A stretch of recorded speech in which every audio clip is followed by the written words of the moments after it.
Hello and welcome back. My name is Kat. Today we're back in the crypto video. Hope you guys are doing well, ladies and gentlemen. We're back with another crypto video. This video is going to be very educational, very important for the safety of all crypto investors, because this does happen to seasoned investors. It could happen to you or to me. So this is a type of scam or a type of hack, whatever you call it, is very, very common, guys. And it's very easy to avoid it, very easy to set yourself some rules to mitigate that from happening, and of course to keep away from those type of malicious events and actors, to not be targeted as well. So watch the whole video through. This will save you or cut down those odds from getting your crypto being stolen, ladies and gentlemen, because in the past 24 hours, which I will cover right now, there has been a case where someone lost $1.1 million worth of crypto. I'm going to show you the story about it, which happened here in Pulsechain, ladies and gentlemen. It's quite unfortunate to see that happen, and we're going to talk about why that happened and how you could stop yourself from falling for such a scam. Okay, I love a highlighted comment here. I love the vibe here. My favorite way to get Pulsechain updates. Really appreciate that. I guess today is another kind of Pulsechain update, because this scam unfortunately did happen. And of course, thank you to all the DeFi insiders, the people who are choosing to support me. I'm gonna make a video very soon. I'm gonna be back on those weekly videos on the DeFi insiders, the exclusive videos of projects that are really good long term. Because right now, guys, if you really think about it, the meme coins have kind of been running a little bit low. Okay, I think the projects are getting more attention, more investments, money influx towards them. I think it's definitely right now towards technology innovation. You guys see in the video RWAs, decentralized AI, decentralized science, deepen the physical infrastructure. So keep that in mind. I've already made videos on them and I'm still holding all of them, but there's definitely more projects to invest in. So keep an eye on that if you want to be a DeFi insider. Yeah, this is the story, ladies and gentlemen. It's to do with Axis. I might have made a video, I'm not sure about this, but this is the story. I was just alerted that a top Axis holder wallet was just drained of 42 tokens, which is 1.1 million, by clicking a spoofed block blend link in an alleged support chat. This is the original wallet that was hacked. The drain transaction, the 42 Axis were split amongst two wallets. The smaller wallet dumped all of the value right away for 6.3, blah, blah, blah, and then the rest, which is a bigger wallet, etc. And it shows here, this is, the selling of it, which, by the way, I was looking at people talking about this. This is not an experienced hacker, which again, this kind of proves my point. Okay, is that the barrier for entry to be a hacker is actually kind of low. So really, we all need to be able to understand, you don't have to be targeted. These are opportunistic people who are just going to quickly put in a spoofed link, and then if you fall for it, happy days for them. Okay, it doesn't take that much effort. That's the unfortunate world that we live in today. You have to really be careful. This is why basically the TLDR of this video is having a cold wallet is super, super important. But of course, there's other, of course, we're still going to have some hot wallets here and there for different reasons. You want to compartmentalize your, your investments in different categories. You don't want to have all your valuable assets under one wallet or under one, wallet, as in not just one private key, but also not in just one set of passphrase, okay, because that's also an issue, because I have seen it where MetaMask, actually, it's a huge thing, which MetaMask is not doing right now. On my computer files, the MetaMask, when you store or when you log in with your passcode and then your private key and stuff, is stored in your file unencrypted. So all it takes is some malicious person to have access to your files, read-only access, by the way, and then in a second they can easily grab that and then through a backdoor send it over somewhere else, and then he can literally access it, re-log in, have full access control over your wallet, accounts, etc. So this is the scary part that we live in. This is why you want to have a cold wallet as well. You know what I mean? So this is something I'm also doing myself. I'm probably going to make a separate video about cold wallets, but this is what happened.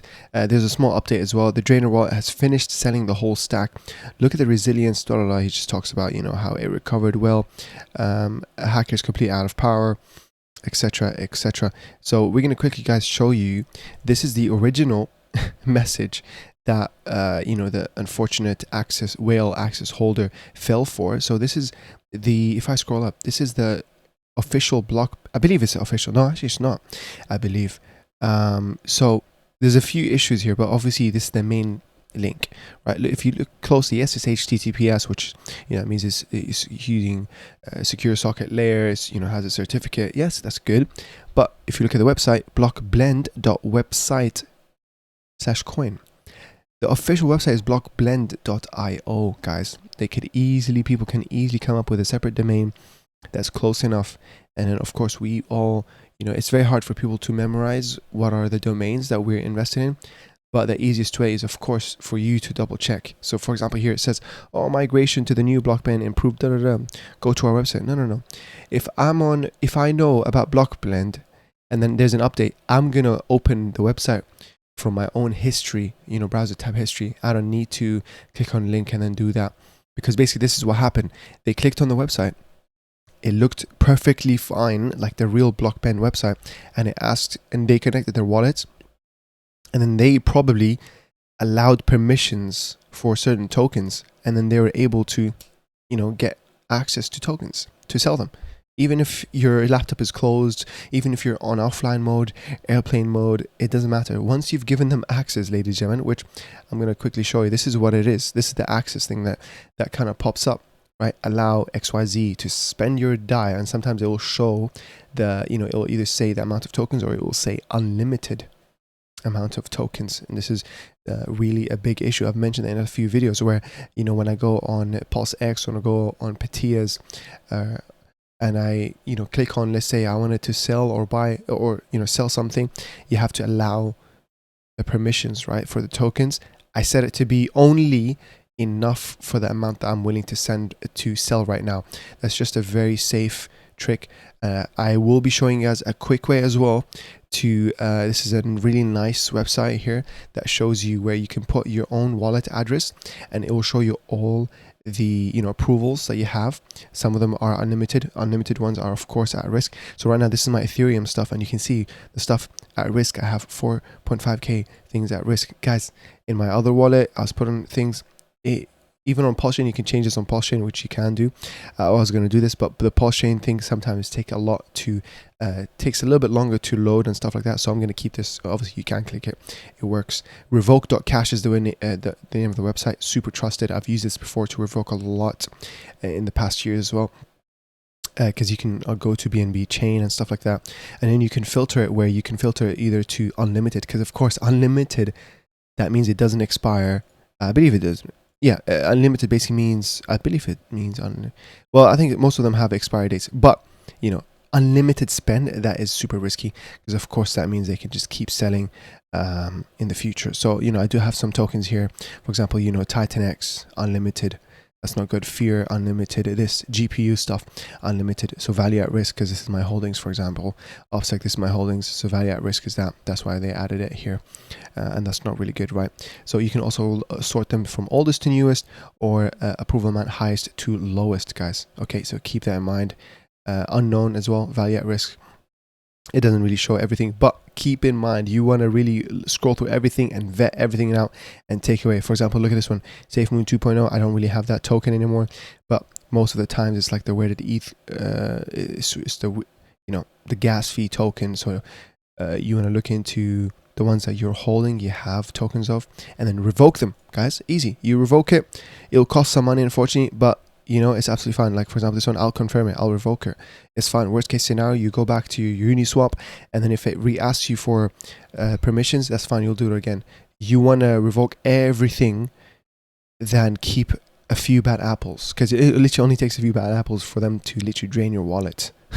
So keep that in mind. Or what you can do is you can change, edit it, click the pen here, and you can change the token amount, approval amount, to be whatever you want. So keep that in mind. And this is the whale, by the way. This is the the person who, one of the whales. I mean, the hacker, basically, because he split the 1.1 million into 2 wallets. And I believe here he sent, I think he had around 800 something K. And I've seen people talk about how he did really rookie mistakes, and this just shows how you can really get hacked by really rookie people who are new to crypto, guys. I've seen screenshots of their behaviors and stuff like that. I think even if you go in transactions, at some point when they were selling You know, for example, right now you can see they're selling 1 ETH at a time. Guys, they bridged over their WPLS to Ethereum and this is them having like 300k worth of tokens when the LP on the Ethereum side of WPLS is only 150k. So they're gonna get wrecked through slippage as they're selling. This is a huge mistake, guys. This hacker literally turned his 1.1 million, right, that he stole, into all the way to 300k, and right now, as he's saying, selling it, he's literally losing even more money through slippage. So he does not know what he's doing. This is panic. I don't know what he's doing, but you know what? That's good. He won't realize all the gains. And either way, like, you know, like only God knows what will happen to him. You know, the bad luck that he's gonna get. You know, stuff like that. So if it's worth it for him, sure, for the short term. So, you know, I mean, money won't solve every problem that he's gonna face. That's for sure. But you can see, like, he is not very smart, and this just shows. Right? Anyone can click on any link. It doesn't take that much effort. We have to just be aware. If so, you really want to share this video. This is an example that happened in the past 12 hours. You know, someone who's a big whale, guys, who's holding 1.1 million. You'd imagine like, oh yeah, they're probably the most, you know, tech savvy people, but no, right? I've seen a lot of people jump into crypto. They're like, okay, how can I buy this? How can I sell that?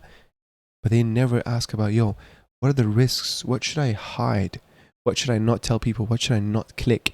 This is why I tell people, separate your browsers. Have a crypto browser, have a normal entertainment browser. You can use that through Google Chrome's, you know, accounts thingy majiggy, or literally separate browsers completely, or even better, a cold wallet. Okay, this is something I'm not practicing myself. I ain't gonna lie to you guys. Okay, but I know I'm literally planning to in the nearest future, you know, getting like a well, you can get a Trezor if you want, the other one, Ledger Nano S or Nano X, depending on obviously whatever you want. I think a Nano S is absolutely fine.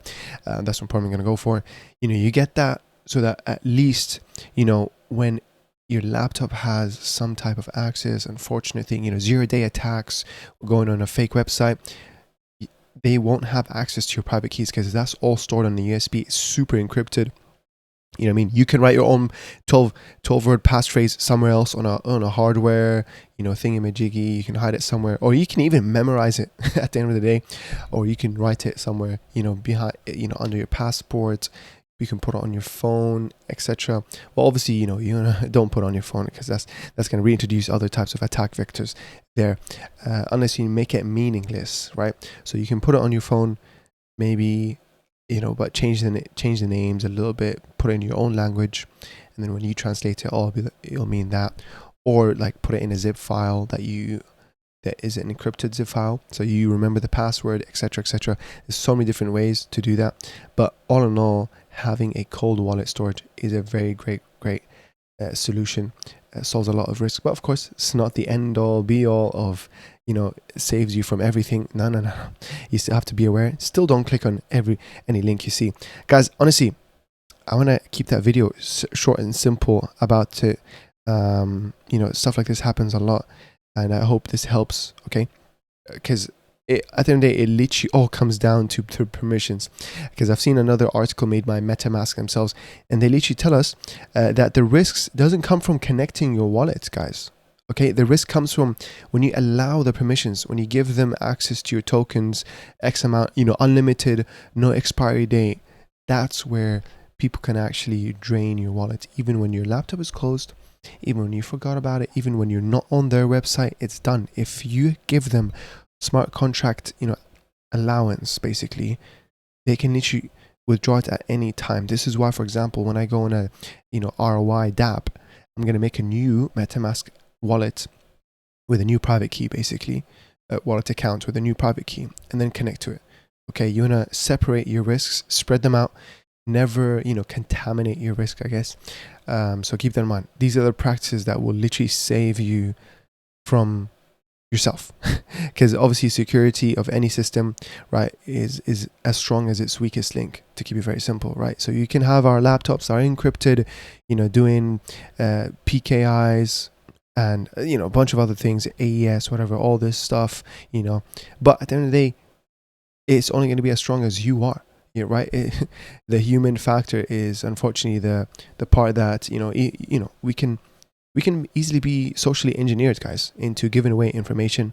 So obviously, I'm gonna end it with the most basic thing, which is a lot of people still don't really understand it fully. Do not share your passphrase. Whoever you think you are, no one is gonna message you talking about support, and who's gonna say, "Oh, hey, I'm here. I am a Trust Wallet support. Give me your passphrase, and we'll see what's up." No, no, no, no. Your passphrase stays with you. You don't give it to anyone. You don't type it on, over text messaging apps. It's too risky to even type it. Meet up with that person. I don't know if he's your family member or anything. Meet up with them. Do what you need to do there, and that's it. Never leave tracks about your passphrases, guys. Okay, keep that in mind. So yeah, that's my video for today. This is how you protect yourself from getting your crypto from being drained, stolen. This is one of the ways. There's a lot of other different types of hacks, but of course the main one is phishing links. Even if they're speared attacks where it's basically targeted, or if it's not targeted, if it's just an opportunistic thing where it's a fake looking website, keep an eye on the domain address, or to keep it very simple, never click on links that are unsolicited, that you just don't need to. Okay, if you're curious, copy that link, put it in a separate browser, or put it in whatever, in a sandbox type of browser, and that's it. I think Firefox has a sandboxing feature. I'm not sure. That's probably with cookies. But anyways, guys, I'm gonna end the video there. I hope you guys have a great rest of your weekend. I'm gonna go back to enjoying mine, and yeah, take care and stay safe. Okay, take care.